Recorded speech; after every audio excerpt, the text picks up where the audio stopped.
I'm rebranding Tactical Tuesdays into DigiStrat, and these videos, like before, will focus on strategy-based topics and how to potentially improve your chances of winning. While there is an argument that I'm not a top-tier competitive player, as a commentator you definitely see many unique scenarios and situations as board state changes, how different decks interact, and more. And because of this, from an outside perspective, there is always valuable knowledge from a third-person perspective. Today's video focus is on whether you should attack or not. And before you jump the gun and think, oh great, DIGI-PANDA is just covering a topic about how clearing the board is important before attacking, because there's so much blastage evolution. No. I've hammered this message honestly enough at this point that as a passive player, I'm always looking for ways to clear the board first, before going for the attack. Instead, the reason why I asked this question is mainly because of the current format we are in. When your opponent flips an egg, there are a lot of questions you should be asking.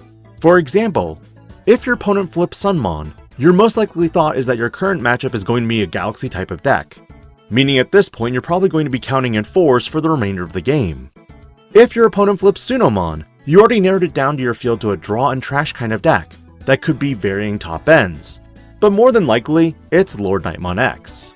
Koromon could also land you anywhere from a red hybrid deck to even a red-based Ancient Garurumon deck. And with just one piece of knowledge, strategically you may be rethinking your entire game plan. Because for players who simply think, 5 security, I'll just chip one at a time, some of these decks can be disastrous if you do not end the game in a single turn. For the remainder of the video, I'll be breaking it down into several deck scenarios.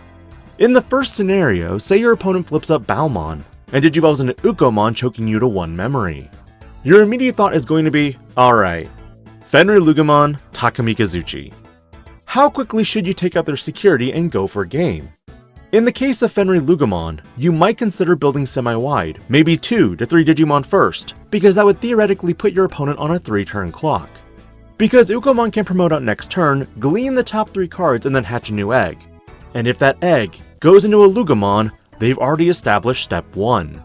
Fenrylugon is the type of deck in which they ultimately need Lugomon, preferably BT14, an Eiji Nagasumi in hand or trash, their level 4, 5, 6 components in hand, and Kazujimon and Takemikazuchi in the trash. Oh, and 1 security chip damage on you. That's what the Ukomon is for. The reasoning for trying to get 2 to 3 bodies on board on your turn is that so you can chip 3 damage on one turn and 3 damage on another. Granted, statistically more than likely your Digimon is going to be deleted unless you hit all tamers, which is equally bad. Generally, this is one scenario, and when you check security, you don't want to hit Analog Youth, you don't want to hit Kazujimon, and you don't want to hit Takamikazuchi. You want your opponent to expend resources to get to their win condition. And while this scenario was kind of a, okay DigiPanda, that was a dumb moment for me. Personally, I will never understand why players attack into security against hybrid players without establishing all attacks on board first.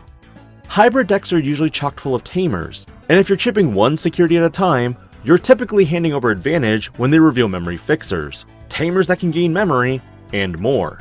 Which means ideally, what is the best scenario to handle these types of decks? Arguably, I feel like when facing off against any of the hybrid decks, you want to build fast and build wide, because then you could attack out with multiple Digimon for game. The only downside is the crackback if you don't win. Red Hybrid, for example, has probably the most crackback potential when it comes to hybrid decks. It also typically has option cards, like Crimson Blaze, which means building wide can be a terrible idea. Purple Hybrid can also board wipe all the lowest level Digimon, and can actually extend to more if you're using Duskmon to change one of your opponent's level 4 Digimon into a purple Digimon, before you go into the Velgarmon play and delete their level 4 purple Digimon to delete everything else with the lowest level at the end of attack. Neat, right?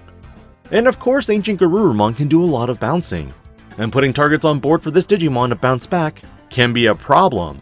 Remember, even if they don't have a tamer, they could still Digicross and plop out a threat on board. Keep in mind these are just a few scenarios that you could possibly run into. Chipping damage can very well work against a lot of other decks that do not have a lot of crackback potential.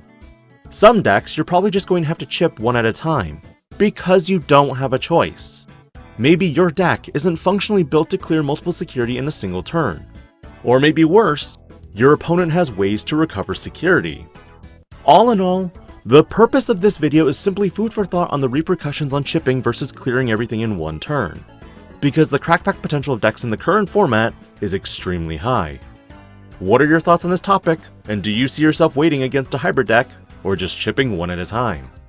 Let me know, and I'll catch you on another upload. This is DIGI-PANDA, logging out.